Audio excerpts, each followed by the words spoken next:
Hello nursing officer, welcome to my YouTube channel SP Chaudhary nursing officer. Friends, आज अपन लेके आ गए हैं अगेन सीआरपीएफ का प्रीवियस ईयर्स क्वेश्चन पेपर के कुछ सिलेक्टेड क्वेश्चन, जिसको इस वीडियो के अंदर है अपन डिस्कशन करने वाले हैं। तो फ्रेंड्स, इस वीडियो को स्टार्ट करने से पहले इस वीडियो का जो प्रीवियस जो क्वेश्चन ऑफ द डे का जो क्वेश्चन रहा था कल के वीडियो का, उसके आंसर की बात कर लेते हैं।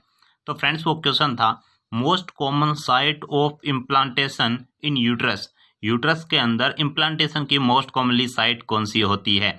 तो फ्रेंड्स, वहाँ पे जो ऑलमोस्ट जो आंसर आए थे वो डी थे, जिसके अंदर लिखा हुआ था posterior superior part of uterus. तो ये उसका राइट आंसर था फ्रेंड्स। सबका ऑलमोस्ट जो है सबका राइट आंसर आया था। ऐसे करके यूट्रस होता है फ्रेंड्स कुछ, तो यहाँ सुपीरियर जो पार्ट होता है और पोस्टीरियर साइड में यूट्रस के जो है मोस्ट कॉमनली इम्प्लांटेशन होता है। ओके, तो वहाँ पे right answer posterior superior part of uterus right answer था। तो चलिए फ्रेंड्स, इस वीडियो के अपन फर्स्ट क्वेश्चन से स्टार्ट कर लेते हैं बिना टाइम खराब करे। अगर आप हमारे चैनल पे नए हैं तो SP Chaudhary nursing office YouTube channel को सब्सक्राइब कर लें और बेल आइकन को प्रेस कर लें, क्योंकि यहाँ आते हैं daily videos without break. Okay, तो चलिए फ्रेंड्स स्टार्ट कर लेते हैं इस वीडियो के फर्स्ट क्वेश्चन से। तो फ्रेंड्स, इस वीडियो का फर्स्ट क्वेश्चन है for a patient with history of road traffic accident following is true. Friends, एक रोड ट्रैफिक एक्सीडेंट का एक पेशेंट है, उसकी हिस्ट्री है, तो उससे रिलेटेड क्या सत्य होगा जो इसके अंदर ऑप्शन के अंदर मैच कर सकता है। ऑप्शन ए है tracheal incubation is contraindicated. Option B है cervical spine injury is to be suspected. Option C है patient should immediately be put in lateral position. Option D है blood transfusion is first line of treatment. तो friends, road traffic accident का कोई patient होता है तो अपन उसके लिए क्या करते हैं, मोस्ट कॉमनली क्या ध्यान रखते हैं। तो फ्रेंड्स, रोड ट्रैफिक एक्सीडेंट का अगर कोई भी पर्सन अपने को मिलता है तो अपन मान के चलते हैं कि रोड ट्रैफिक एक्सीडेंट का पर्सन है ना, तो उसके सर्वाइकल इंजरी यानी स्पाइनल इंजरी हुई ही होगी। हालांकि नहीं हुई तो भी अपने को फर्स्ट मान के ये चलना है कि स्पाइनल इंजरी उसको हुई है, क्योंकि फ्रेंड्स सबसे लिथल कंडीशन होती है हाथ पैर की इंजरी, फ्रैक्चर हो जाता है, रिजोल्व हो जाता है। पर स्पाइन की अगर इंजरी हुई है तो वहाँ पे फ्रेंड्स अगर अपन ने बिना ध्यान रखे पेशेंट को एक जगह से दूसरी जगह ट्रांसफ़र किया तो नर्व कंप्रेशन होने की वजह से बहुत ज़्यादा लिथल कंडीशन वहाँ पे देखने को मिल सकती है। अपन इसलिए जो एक्सीडेंट का पेशेंट होता है उसको फर्स्ट में यही मान के चलते हैं कि उसके स्पाइन इंजरी हुई है, उस हिसाब से उसको ट्रीट करते हैं जब तक अपने को कन्फर्म नहीं हो जाता कि इसके स्पाइन की इंजरी नहीं है। ओके, तो यह राइट आंसर जाता है option B is right answer. चलिए फ्रेंड, नेक्स्ट क्वेश्चन की बात कर लेते हैं। फ्रेंड्स, नेक्स्ट क्वेश्चन है for delivery of after coming head in breech presentation specially design forceps is use.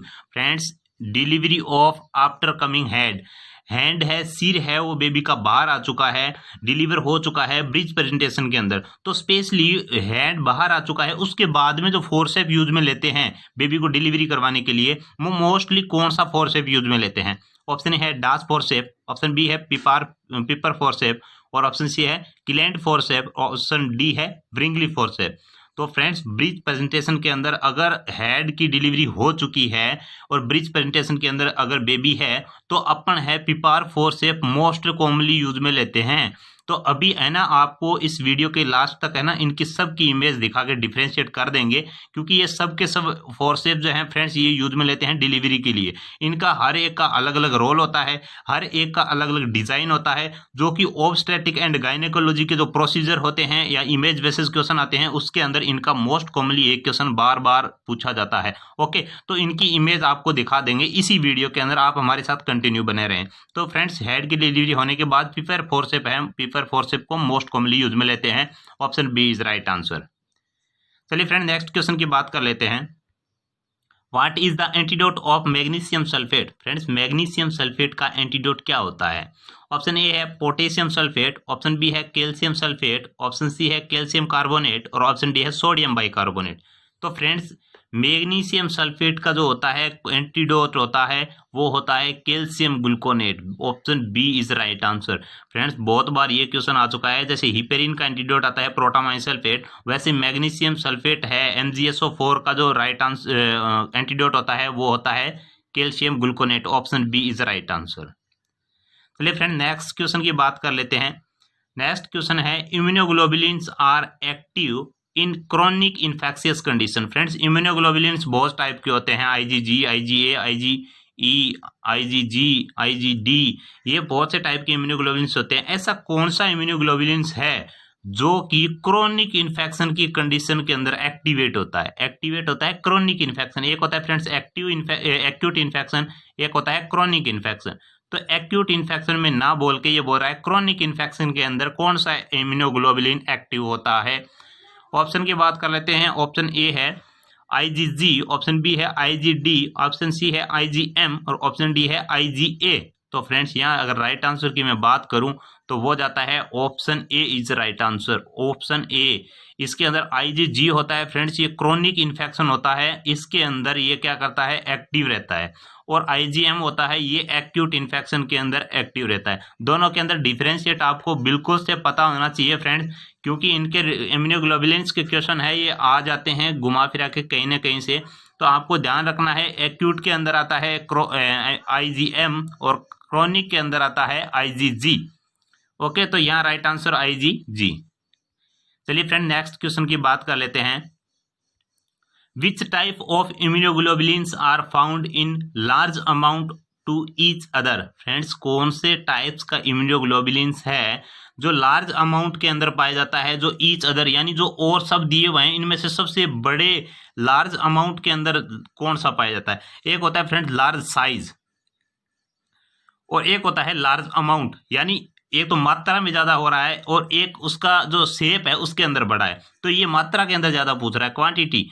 Okay, तो इसके अंदर ऑप्शन की बात करते हैं IgM, ऑप्शन बी है IgE, ऑप्शन सी है IgA और ऑप्शन डी है IgD। तो फ्रेंड्स अगर यहाँ पे मैं राइट आंसर की बात करूं तो वो जाता है option C is right answer. Large amount के अंदर IgA पाया जाता है फ्रेंड्स। कितना पाया जाता है, ऑल ओवर जो इम्यूनोग्लोबुलिन्स होता है उनका 75% तो अकेला ये ही पाया जाता है IgA।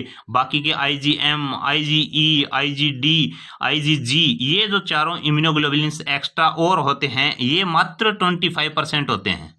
25% ये होते हैं, 75% ओनली इम्यूनोग्लोबुलिन्स A पाया जाता है। ओके, तो लार्ज अमाउंट के अंदर तो पाया जाता है IgA और लार्ज साइज के अंदर अगर बात किया जाए तो पाया जाता है IgM। यहाँ पे आपके दो क्वेश्चन राइट हो रहे हैं। ओके, चलिए नेक्स्ट क्वेश्चन की बात कर लेते हैं। तो फ्रेंड नेक्स्ट क्वेश्चन है, a nursing officer give methergine injection to a patient for treatment of PPH postpartum hemorrhage condition. What is nursing intervention is appropriate for these patient? Friends एक nursing officer है जो कि PPH से बचाने के लिए postpartum haemorrhage यानी delivery हो गई है उसके बाद में इन्वोल्यूशन ऑफ यूट्रस होता है, उस टाइम में अगर प्रॉपरली प्लेसेंटा डीअटैच नहीं हो पाता सही मैनर के अंदर तो PPH हो जाता है ज्यादा अमाउंट के अंदर, जो कि 500 ml से ज्यादा ब्लड लॉस होता है। तो उससे ट्रीट करने के लिए अपन मेथार्जिन ड्रग्स प्रिस्क्राइब करते हैं पेशेंट को। तो फ्रेंड्स उनको अगर मेथार्जिन ड्रग्स प्रिस्क्राइब कर रहे हैं तो नर्सिंग इंटरवेंशन क्या रहता है, नर्स है क्या मोस्ट कॉमनली ध्यान रखेगी उस पेशेंट के अंदर। ऑप्शन ए है BP मॉनिटरिंग, ऑप्शन बी है BT मॉनिटर, ब्लीडिंग मॉनिटर और टाइम, और ऑप्शन सी है O2 मॉनिटर और ऑप्शन डी है CT क्लॉटिंग टाइम मॉनिटर। तो फ्रेंड्स यहाँ पे अगर राइट आंसर की मैं बात करूं तो वो आपको सबको पता होगा फ्रेंड्स, यहाँ पे मेजर करते हैं BP ब्लड प्रेशर को मॉनिटर किया जाता है। क्यों फ्रेंड्स, क्योंकि मेथार्जिन जो ड्रग्स होती है फ्रेंड ये क्या करती है, इसका एक मोस्ट कॉमनली ये भी काम होता है कि ये क्या करती है, क्लॉट फॉर्मेशन करवाती है। तो क्लॉट फॉर्मेशन करवाने की वजह से ल्यूब्रिकेशन है जो ब्लड का वो क्या करती है, बढ़ा देती है, गाढ़ा कर देती है ब्लड को, जिसकी वजह से थिक अगर ब्लड हो गया है तो वो है प्रॉपरली सर्कुलेट नहीं हो पाता, जिसकी वजह से BP फ्लैक्चुएट हो जाती है, BP कम ज्यादा हो सकती है, BP के अंदर वेरिएशन आ सकता है। इसलिए नर्सिंग इंटरवेंशन फर्स्ट यही रहता है कि उस पेशेंट की बार बार BP को मॉनिटर किया जाता है। Okay, option A is the right answer. बात करते हैं फ्रेंड्स नेक्स्ट क्वेश्चन की। Identify the incorrect statement regarding ET suctioning. Friends इन जो गलत है इंडोट्रेकियल ट्यूब की जो सक्शनिंग करते हैं उससे रिलेटेड कौन सा इसके अंदर ऑप्शन गलत है। इनकरेक्ट दे रखा है यहाँ पे, इनकरेक्ट है, एक्सपेक्ट है और एक्सेप्ट है। तीनों चीजों को आपको स्पेशली बहुत बार ध्यान रखना होगा। ओके, तो चलिए बात करते हैं। ऑप्शन ए है प्री ऑक्सीजनेटेड, ऑप्शन बी है फॉलो एसेप्टिक टेक्निक और ऑप्शन सी है ल्यूब्रिकेट कैथेटर बिफोर इंसर्शन और ऑप्शन डी है apply negative pressure wheel insertion the tube. तो फ्रेंड्स इंडोट्रेकियल ट्यूब की जो सक्शनिंग करते हैं उस टाइम अपने को मोस्ट कॉमनली ध्यान क्या रखना होता है, एक को छोड़ के। तो फ्रेंड्स पहले तो आपको बता देते हैं क्या क्या ध्यान रखना होता है। क्वेश्चन की बात नहीं कर रहा, क्यों ये ऑप्शनों की बात नहीं कर रहा, क्या है वो जो इंडोट्रेकियल ट्यूब की जो सक्शनिंग करते हैं इंडोट्रेकियल ट्यूब से, तो प्री ऑक्सीजनेटेड करते हैं। हाँ सही बात है, ये हाइपर ऑक्सीजनेटेड करते हैं पेशेंट को सक्शन करने से पहले। 100% है ऑक्सीजन जो है सेचुरेशन उसका करने के बाद अपन सक्शनिंग करते हैं। Follow aseptic technique right answer है। फॉलो एसेप्टिक टेक्निक है, ये अपन मेथड यूज में लेते हैं सक्शनिंग करते टाइम, नहीं तो इन्फेक्शन इन्फ्लामेशन होने के ज्यादा चांसेस बढ़ जाते हैं। Lubrication catheter before insertion, lubricate भी करते हैं कैथेटर को, क्योंकि जाएगा तो म्यूकस मेम्ब्रेन है अंदर की, उसको इम्पेयर्ड करेगा, वहां पे ब्लीडिंग भी हो सकती है। तो अपन ल्यूब्रिकेट भी करते हैं, ऑक्सीजनेटेड भी करते हैं और एसेप्टिक टेक्निक यूज में लेते हैं। तो क्या नहीं करते, option D is right answer. इसका राइट आंसर जाता है ऑप्शन डी। क्यों, इसमें करेक्ट एंड इनकरेक्ट दे रखा है, गलत पहचाना है अपने को। Apply negative pressure we insert the tube. Friends जब भी ध्यान रखना, मोस्ट कॉमनली जब भी कैथेटर अपन इंसर्ट करते हैं, आपने कहीं प्रैक्टिस की होगी तो आपको पता होगा, जब सक्शन कैथेटर इंसर्ट करते टाइम अपने को है या तो बेंड करना होता है कैथेटर को, या सक्शन मशीन को बंद रखा जाता है। सक्शन मशीन को बिल्कुल से बंद रखा जाता है या बेंड किया जाता है कैथेटर को, याद रखना। During insertion of catheter, insertion लगा रखा है। और सक्शन कब स्टार्ट करते हैं, जब इंसर्शन जितना करना हो उतना कर दिया है, उसके बाद उसको एक्सप्ले आउट कर दे हैं, उस टाइम नेगेटिव प्रेशर स्टार्ट किया जाता है, मशीन को ऑन किया जाता है और कैथेटर जो अगर बेंड कर रखा है तो उसको रिलीव किया जाता है। तब जाके है वहां से है सक्शन का जो एक्यूमुलेशन, जो म्यूकस फ्लूइड जो होता है उसको एक्सक्रीट करवाया जाता है। इंसर्ट करते टाइम अगर अपन ने कैथेटर का नेगेटिव प्रेशर स्टार्ट करके रखा तो वो इंसर्ट होगा ही नहीं, क्योंकि वो जैसे ही इंसर्ट करेंगे तो किसी सराउंडिंग म्यूकस मेम्ब्रेन के आउटसाइड की अगर अटैच हो गया तो वहां की म्यूकस मेम्ब्रेन को जो है कर सकता है, ब्लीडिंग करवा सकता है, वहां पे इंजरी हो सकती है। तो उस टाइम बिल्कुल से अपने को ये ध्यान रखना होता है। ओके, तो option D is right answer.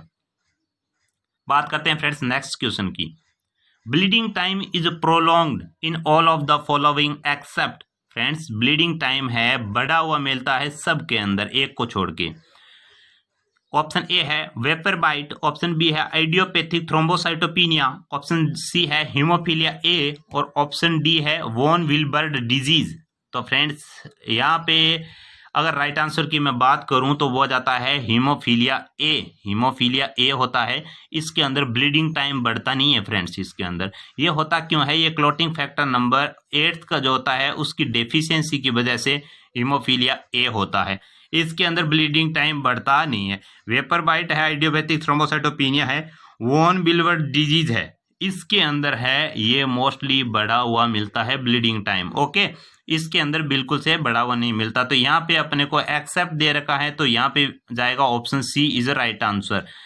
Haemophilia A के अंदर ब्लीडिंग टाइम बिल्कुल से नहीं बढ़ता, नॉर्मल रहता है। ओके, चलिए पहले बात कर लेते हैं नेक्स्ट क्वेश्चन की। Patient diagnosed brain tumour and scheduled for craniotomy. Which of the following drugs are used to prevent the development of cranial edema after surgery? सीधी बात यह है फ्रेंड्स, कोई पेशेंट है उसको डायग्नोस्ड हुआ है कि उसके ब्रेन के अंदर ट्यूमर है, तो ट्यूमर है तो डॉक्टर ने उसको प्रिस्क्राइब किया है कि आपकी सर्जरी होगी, क्रेनियोटोमी होगी आपकी। तो है कौन सी ड्रग्स अपन यूज में लेंगे सर्जरी होने के बाद में, ताकि क्रेनियल जो है वहां पे सेरिब्रल एडिमा ना हो। सेरिब्रल यानी ब्रेन है, अपना हैंड है, उसके अंदर एडिमा ना हो सर्जरी के बाद में। तो कौन सी ड्रग्स अपन मोस्टली प्रिस्क्राइब करवाई जाती है? ओके, ऑप्शन ए है एंटी हाइपरटेंसिव, ऑप्शन बी है एंटी हिस्टामिन, ऑप्शन डी है डायूरिटिक्स और ऑप्शन डी है स्टेरॉइड। तो फ्रेंड्स यहाँ अगर राइट आंसर की बात करते हैं तो जाता है steroid. Friends anti inflammatory drugs होती है स्टेरॉइड, जिसके चलते है सेरिब्रल एडिमा को ये प्रिवेंट करती है। अपन ऐसे नहीं सोच सकते कि डायूरिटिक्स देंगे तो एक्सक्रिएट होगा फ्लूइड, तो अब है ऑटोमेटिक ही है सेरिब्रल एडिमा कम हो जाएगा। एंटी हिस्टामिन देंगे तो एलर्जिक नहीं होगा, एंटी हाइपरटेंसिव देंगे तो ब्लड फ्लो है वो कम हो जाएगा जिससे एडिमा नहीं होगा। ऐसा बिल्कुल नहीं है। यहाँ पे जो भी सर्जरी होती है वो आप वहाँ पे देख सकते हो, स्टेरॉइड मोस्ट कॉमनली उसको प्रिस्क्राइब किया जाता है क्योंकि ये एंटी इन्फ्लामेटरी नेचर की होती है, जिसकी वजह जैसे ये एडिमा वगैरह है या इन्फेक्शन होता है अंदर, उसको है वहाँ से रिलीव करवाने में अपनी हेल्प करती है। तो वहाँ पे यहाँ पे राइट आंसर जाता है option D is right answer. जो क्रेनियोटॉमी हो जाती है, सेरिब्रल जो ट्यूमर है, अपने ब्रेन ट्यूमर है, उसके बाद में जो है एडिमा से बचाने के लिए स्टेरॉइड ड्रग्स है मोस्ट कॉमनली प्रिस्क्राइब करवाई जाती है। चलिए फ्रेंड्स बात कर लेते हैं यहाँ के नेक्स्ट क्वेश्चन की। तो फ्रेंड नेक्स्ट क्वेश्चन है, ए 25 years female present with related vomiting and several episode of low grade fever on examination. She was icteric and had right upper quadrant pain. Had right upper quadrant pain हो रहा है और क्या है, low grade fever है। और इसके अंदर आगे देखते हैं, she also give history of recently returning from the area where she had poor hygiene. अभी वो है लेटेस्ट जो आई है, रिटर्न हुई है, वापस आई है, कहाँ से, जहाँ की हैड जो पूर हाइजीन है वहाँ पे, और सैनिटरी जो है एरिया है, सैनिटरी कंडीशन से आई है। What is the most likely diagnose, उसका डायग्नोस क्या हो सकता है इनके लक्षणों को देख के। आपको एक बार फर्स्ट क्वेश्चन पढ़ के सुनाते हैं तो आप क्या पता समझो, क्योंकि फ्रेंड्स क्वेश्चन को मैंने बीच बीच में तोड़ के पढ़ा है तो हो सकता है आपकी लैंग्वेज इम्पेयर्ड हो गई हो। A 25 years female present with repeated vomiting and severe episode of low-grade fever on examination. She was icteric and had right upper quadrant pain. She also give history to recently returning from the area where he had poor hygiene and sanitary condition. What is the most likely diagnosis? अब आपको समझ आ गया होगा कि friend repeated vomiting हो रही है उसके, एक तो ये कंडीशन है, एक serial episode of low grade fever हो रही है। आपको ये साइन एंड सिम्टम देख लेने हैं किसके लग रहे हैं, और ओके एग्जामिनेशन करते टाइम। और इक्टेरिक and head right upper quadrant में पेन हो रहा है, राइट अपर क्वाड्रेंट के अंदर जो है पेन हो रहा है, और उसका ये तो लक्षण है। और उसके और हिस्ट्री क्या है, हिस्ट्री ये है कि वो अभी जो जहाँ से जिस एरिया से आई है ना, वहाँ का हाइजीन है वो पुअर है और सैनिटरी कंडीशन से वो निकल के आई हुई है। तो उसके अंदर मोस्ट कॉमनली क्या डायग्नोसिस हो सकता है, अपन क्या मान सकते हैं। ऑप्शन ए है इंटेरिक फीवर, ऑप्शन बी है ट्यूबरकुलोसिस, ऑप्शन सी है हेपेटाइटिस ए इन्फेक्शन, और ऑप्शन डी है ओस्टियोमाइलाइटिस। तो फ्रेंड्स यहाँ अगर राइट आंसर की बात करता हूं तो जाता है hepatitis A infection. Hepatitis infection होता है फ्रेंड्स लीवर का, तो लीवर की डिजीज है, क्योंकि इसने दे रखा है राइट अपर क्वाड्रेंट के अंदर है, इसके पेन हो रहा है, क्योंकि राइट अपर क्वाड्रेंट के अंदर ही अपना लीवर सिचुएटेड होता है। वोमिटिंग होता है, वो भी अपन लीवर की एबनॉर्मलिटी की वजह से, मोस्टली जिसके लीवर की प्रॉब्लम होती है उसको वोमिटिंग आती ही आती है। और लो ग्रेड फीवर भी उसके अंदर हो रहा है, और इसके अंदर रिसेंट हिस्ट्री है वो पूर हाइजीन है, यानी खाने का पीने का जो भी है वो भी हाइजीन उसका सही नहीं है और सैनिटरी एरिया से आई है। तो उसके अंदर मोस्टली यहाँ पे अगर बात करूँ राइट आंसर की तो जाता है option C is right answer. Hepatitis A infection उसके अंदर हो सकता है, ये सस्पेक्टेड अपन मान सकते हैं। ओके, तो ये आपको दिखा देते हैं। उसके बाद जो आपके क्वेश्चन आया था फ्रेंड्स उसके बारे में, जो कि प्रिपेयर फोर्सेप थी, उससे जो है उसका राइट आंसर था कि हेड डिलीवर होने के बाद में कौन सी फोर्सेप यूज में लेते हैं, वहाँ प्रिपेयर फोर्सेप यूज में लेते हैं। उससे रिलेटेड कौन कौन सी फोर्सेप होती है वो यहाँ पे आपको दिखा देते हैं। ये फ्रेंड्स व्रिंगली फोर्सेप, इनके अंदर थोड़ा डिफरेंशिएट आपको करना है। इसका हैंड लॉक देख सकते हो, यहाँ पे लॉक है, उसके बाद में ये बिल्कुल से इसका है ये स्मॉल है, ओके हैंड। आगे इसके दिखाते हैं सेकंड इमेज। तो सेकंड इमेज ये है प्रिपेयर फोर्सेप, जिसके अंदर आप डिफरेंशिएट कर सकते हो। इसका ये जो बॉडी पार्ट है ये बहुत लेंथी है उससे, और इससे पीछे के साइड में कर्व है, टर्न है ये, ओके। ये है प्रिपेयर फोर्सेप। ये है friends Kedarnath forceps, Das forceps भी बोलते हैं इसको, दास फोर्सेप। यहाँ है केदारदास फोर्सेप, केदारनाथ दास फोर्सेप। तो ये इसके इमेज, ये केदारनाथ दास फोर्सेप है, ये फर्स्ट वाली है, उससे मैच कर रही है बिल्कुल से। इसके वहां पे ये हुक नहीं थे, इसके ये हुक है और एग्जैक्ट सेम है। आप इसके स्क्रीनशॉट ले सकते हो ताकि आपको है इनमें कोई दिक्कत ना हो, क्योंकि फ्रेंड्स ये एक जैसी है तो अपने को कंफ्यूज बहुत ज्यादा कर देते हैं। चलिए ये देखते हैं, ये है क्लेंट फोर्सेप। इसके अंदर भी आप देख सकते हो यहाँ अलग से हुक लगा हुआ है इसके अंदर, इसके दोनों साइड के अंदर है ये लॉक है, इसके मतलब कर्व है, घूमे हुए हैं, ओके। तो ये है क्लेंट फोर्सेप। तो ये थे फ्रेंड्स आज के कुछ मोस्ट इंपोर्टेंट सिलेक्टेड आपके लिए क्वेश्चन। आपके लिए क्वेश्चन ऑफ द डे का क्वेश्चन भी हमने रख दिया है, जिसका आंसर आपको कमेंट बॉक्स के अंदर दे देना है, ABCD आपको लिखना नहीं है। तो चलिए फ्रेंड्स आपके क्वेश्चन ऑफ द डे के क्वेश्चन है उसकी बात कर लेते हैं। फ्रेंड्स क्वेश्चन है आपके लिए, immunoglobulins is also known as, immunoglobulins होता है IG जिसको अपन लिखते हैं, तो वो उसको क्या बोलते हैं। ऑप्शन ए है एंटीजन, ऑप्शन बी है एंटीबॉडी, ऑप्शन सी है बोथ ए एंड बी, और ऑप्शन सी है नॉन ऑफ दीज। तो फ्रेंड्स आपको है ए बी सी डी बिल्कुल दिखना नहीं है, क्योंकि अपना तो यही चल रहा है friends, antigen antibody both A and B और नॉन ऑफ दीज, आपको ये लिखना है। अगर both and A and B लिख दे हो तो आप ऐसे लिख देना एंटीजन एंड एंटीबॉडी, ओके। तो ये लिख देना, क्योंकि फ्रेंड्स प्रीवियस जो अपने वीडियो है उनके अंदर जो है क्वेश्चन के, जो क्वेश्चन ऑफ द डे का क्वेश्चन है उनके आंसर आते हैं तो कंफ्यूज हो जाते हैं, ओके। तो ये थे फ्रेंड्स आज के कुछ सिलेक्टेड क्वेश्चन। अगर वीडियो पसंद आए तो please like share and subscribe कर देना और बेल आइकन को प्रेस जरूर कर लेना, ताकि लेटेस्ट जो भी वैकेंसी है उसकी इन्फॉर्मेशन सबसे पहले आपको मिल सके। अगर फ्रेंड्स आपको एक क्वेरी और, हाँ मैं भूल गया कि बहुत बार कमेंट आते हैं कि sir GK, math, reasoning, Hindi और इंग्लिश की क्लासें लगाई जाए अपने सीआरपीएफ के एग्जाम के हिसाब से। तो फ्रेंड्स उसकी क्लासें स्टार्ट हो चुकी है। मैंने प्रीवियस वीडियो में भी आपको बताया था कि अपना एक दूसरा चैनल बना रखा है अपने, HP GK math reasoning, HP GK math reasoning, इस नाम से एक अपना चैनल है। वो आपका चैनल आपको यूट्यूब पे सर्च करने से नहीं मिलेगा, क्योंकि उसका नाम बहुत बड़ा है। आप इस वीडियो के डिस्क्रिप्शन बॉक्स के अंदर फर्स्ट में आपको उस चैनल का लिंक मिल जाएगा, वहां से आप उस लिंक पे जाके उस चैनल को सब्सक्राइब कर लीजिए। वहां पे करंट जीके मिलेगा आपको, जो कि मोस्ट कॉमनली पूछा जाता है, और रीजनिंग की विथ ट्रिक, ऐसा ट्रिक मिलेगा कि मानोगे वाह, याद आ गया कि सब कुछ अपने को आता है रीजनिंग के अंदर। तो वहां पे आपको मैथ, जो नर्सिंग से हटके जो सब्जेक्ट है ना, वहां पे सब मिलेंगे आपको। ये मैंने कहने का मतलब ये है, मैथ रीजनिंग जीके की बात नहीं है, हिंदी इंग्लिश आपको A to Z है, सब्जेक्ट के हिसाब से मिल जाएंगे।